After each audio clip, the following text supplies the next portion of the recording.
the previous slides, what exactly the motivation. Now we shall be discussing about factors behind entrepreneurial growth. What are the factors which are behind this entrepreneurial growth? So first one is the entrepreneurial ambitions. Ambition of a person that to become an entrepreneur. Okay, and that may be to make money. This first very basic level needs. Just go to the Maslow's need hierarchy theory, the very physiological needs to make money. Why people want to do business? Just to earn money, to make more money, to make money, to earn his livelihood or to earn her livelihood, to make a decent living. That's why people are going for entrepreneurial job, and this is one reason for entrepreneurial growth, entrepreneurial ambitions. So one aspect of entrepreneurial ambition is to make money. Second aspect of entrepreneurial ambition is to continue family business. His or her father or mother or family was already in the business, and they have just shifted the crown from their ancestor to the new generation, and they are continuing their business. Okay. Most of the businesses in India, though they are professionally managed firms, whether it is Tata's, Birla, Ambani, Adani, Godrej, or so on and so forth, most of them are actually, most people become entrepreneur to continue family business. Dhirubhai Ambani have started something new, but Mukesh Ambani, he has just continued his family business. Ratan Tata has continued his family business, though he has expanded it substantially. Mukesh Ambani has expanded it substantially, but predominantly he has, or all these persons had inherited their family business. So that is their ambition, entrepreneurial ambition. Then most of the small businesses in India are actually just for the self-employment. They are not able to find some job somewhere else, and ultimately they have decided to start a venture of their own so that they can employ themselves. So that is self-employment. And to fulfill the desire of self and their family. So their family wanted them to become an entrepreneur. They themselves wanted them to become an entrepreneur and to fulfill the desire of their self.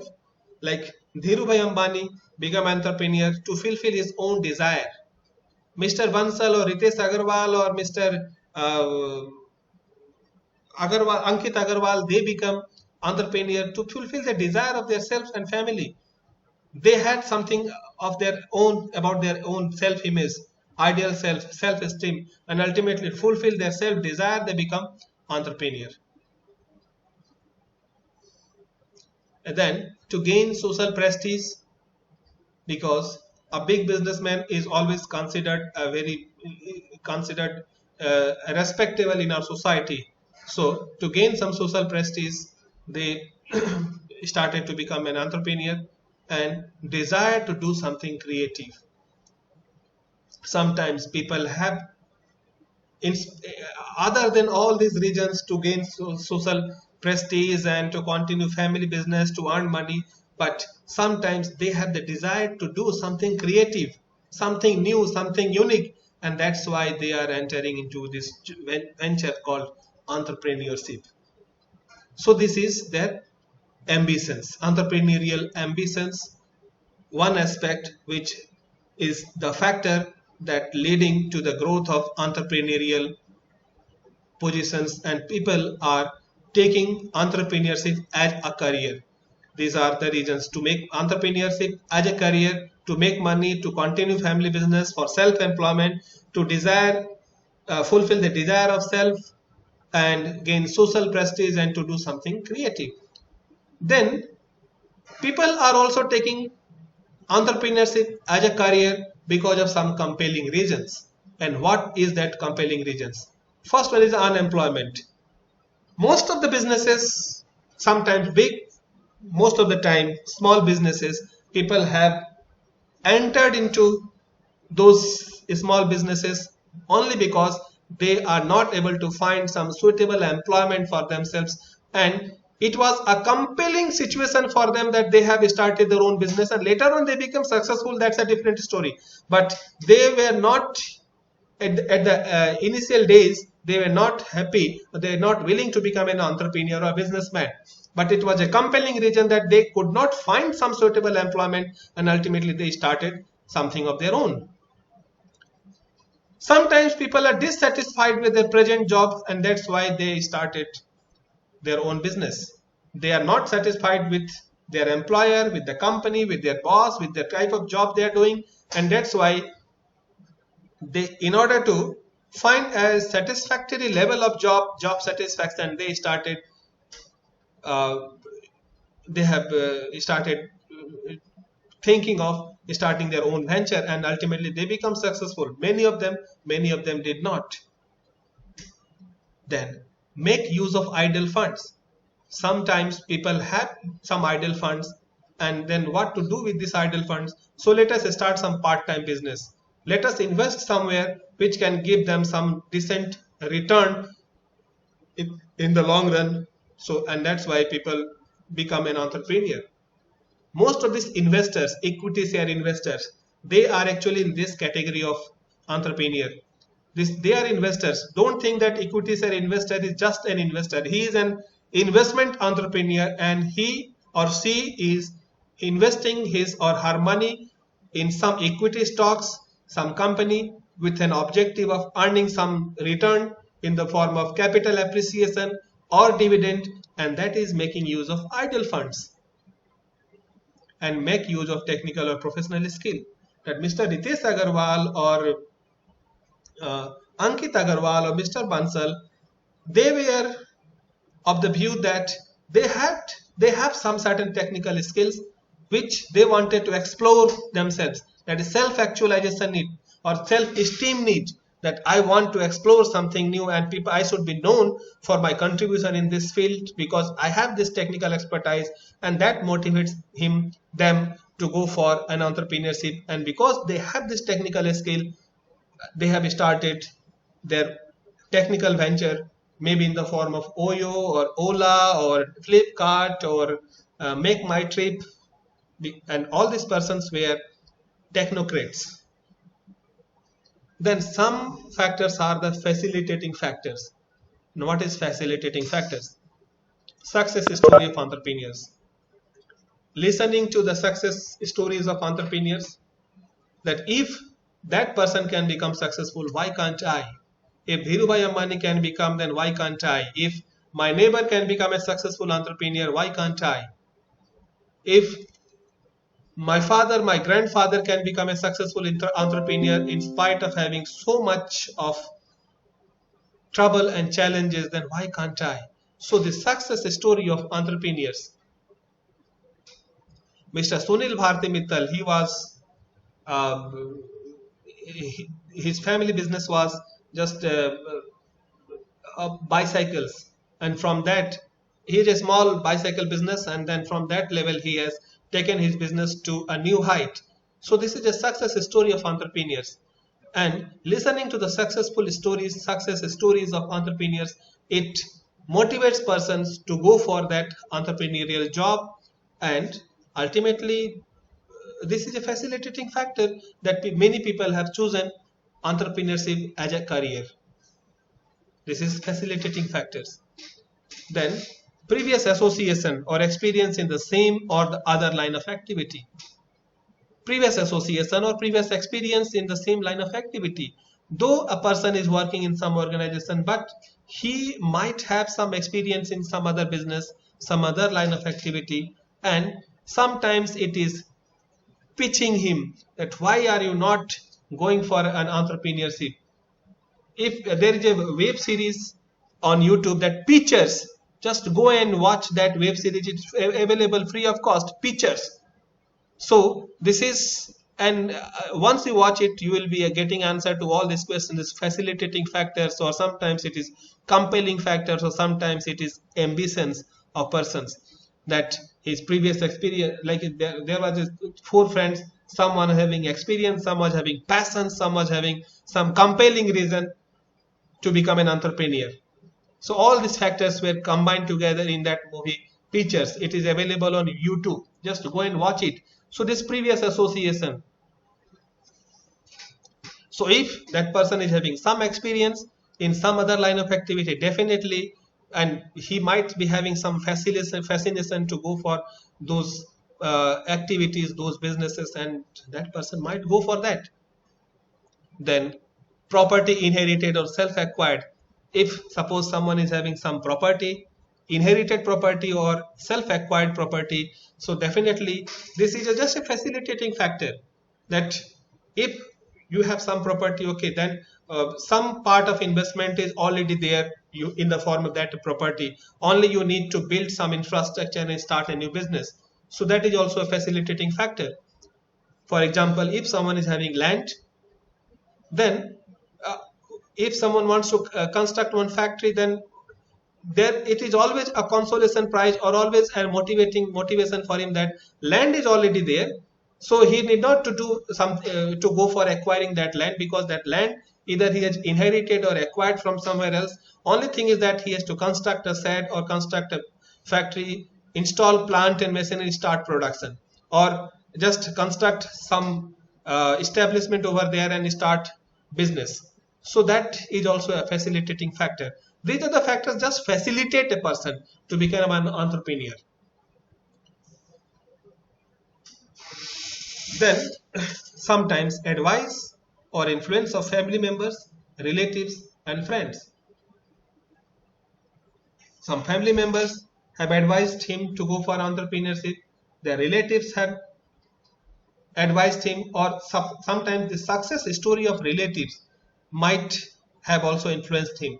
Success story of friends or experience of friend might also have influenced him to go for an entrepreneurial job. Now, once we have identified like what are the reasons that a person think to become an entrepreneur or choose entrepreneurship as a career, then let us think about the traits to become an entrepreneur. What are the traits?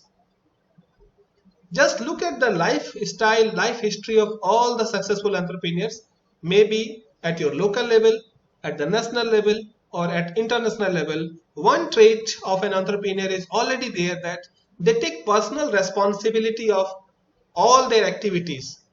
Whether it is a failure or it is a success, they take responsibility of that. They do not believe in the blame game, that something has failed because of someone else's mistake. They take responsibility. They work upon that. They try to remove their deficiencies, the defects, and then come back with the revised version of their product or their company or their self.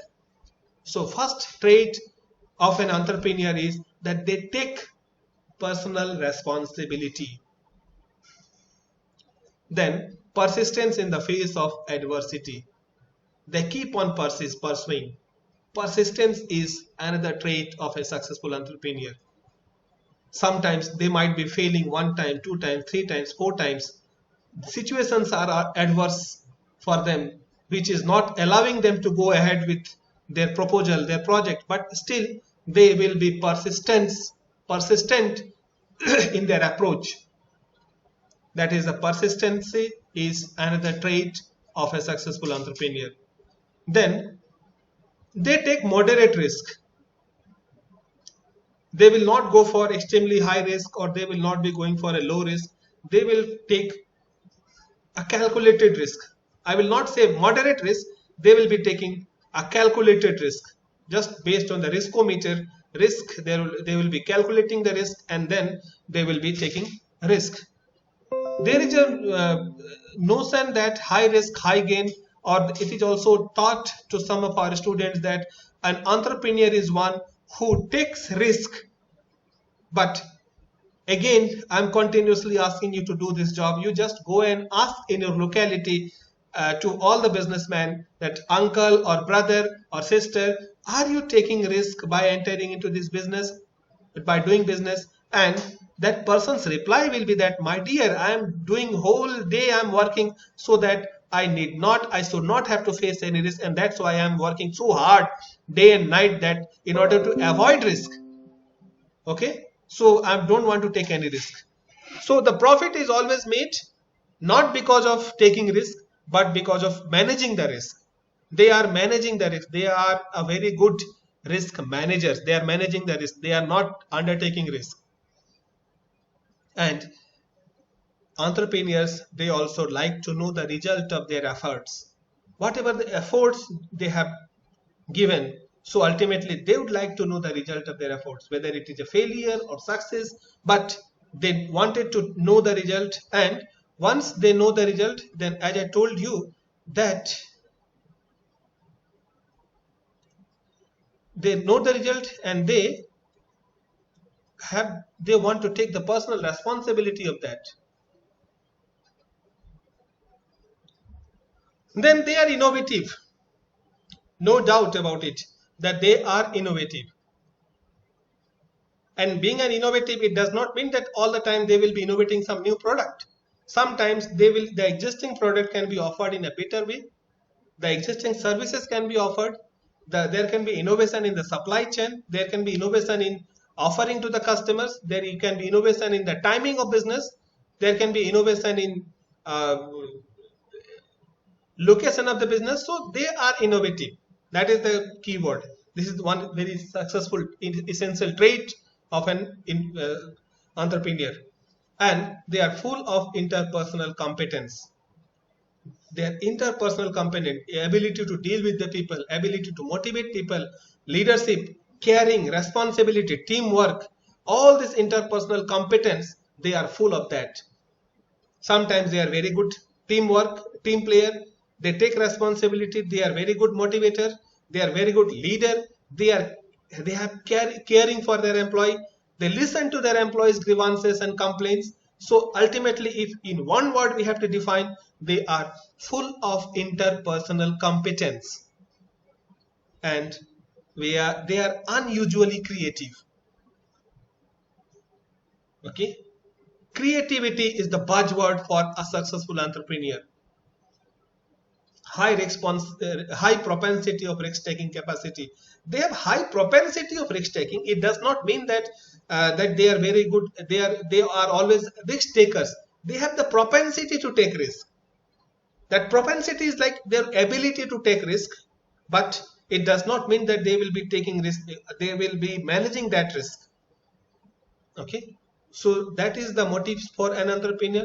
There are two motives for an entrepreneur: internal factor, external factors. Internal factor is their educational background, then occupational experience. We have already discussed all these things. Desire to do something pioneering and innovative, and desire to be free and independent. Family background. So these are the internal factors. Their educational background. If a person like or Ritesh Agarwal or Mr. Bansal or Ankit Agarwal, their educational background is that they are computer science graduate. They know coding. They know how to write computer programs, and that helps them to become an entrepreneur, a techno entrepreneur. Occupational experience, their prior experience is always very important. Desire to do something pioneering and innovative. That is also one motive for becoming an entrepreneur. Desire to be free and independent. People don't want to work under someone. They want to become a free and independent. They want to be their own boss, and that's why even if it is a small business, they are not listening to someone. They are free. They are independent. They are taking their own decisions. They are making their own judgment. Ultimately, they are implementing their own ideas, their own policies, and they are responsible for the success and failure of their business. That is their desire to become free and independent. Family background. Most of the entrepreneurs I have discussed, their family background was that they become an entrepreneur, and it was an internal factor. There are certain external factors as well, like assistance from the government. Like government is giving some kind of subsidy, some tax relief, some interest-free loans. So these are some assistance from the government. Financial assistance from the institutions, like in the wake of Corona, government is giving some loan to the small and medium businessmen, that is in the form of financial assessment. Some subsidized loans are given. So these are external factors. Availability of technology and raw materials. Technology is available or not, raw materials are available or not. So accordingly, like most of the businesses, most of the coal mines, most of the steel plants are located in the states of Bihar and Odisha and Chhattisgarh. It is because of the availability of raw materials, because coal is one of the very essential raw material for producing steel, and that's why almost all the steel plants are located in Bihar, Odisha, Jharkhand, and some parts of Chhattisgarh, because of availability of raw materials and related technology there. And encouragement from big business unit. Some big business units, they are encouraging some small business, they are outsourcing some their non-core activities to the other units. So that is encouragement from the big business unit. Like suppose if a big business unit is located in a locality and it is outsourcing its some non-core activities, some non-core manufacturing activities, so a lot of small units will be growing nearby that particular big business. So that is encouragement from the big business unit. And heavy demand for the product. If there is a demand for the product, obviously there will be production related things about that product also, and others. So ultimately, to summarize, it is difficult to single out any particular motivating factor, and the emergence and the development of entrepreneurship is not a spontaneous one but a dependent phenomena of economic, social, political, psychological factors, often nomenclature as supporting conditions to the entrepreneurship development. So, with this, we have completed this class of motivation for becoming an entrepreneurship and entrepreneurship as a career. Why people go for entrepreneurship? Why people opt entrepreneurship as a career? So, this is all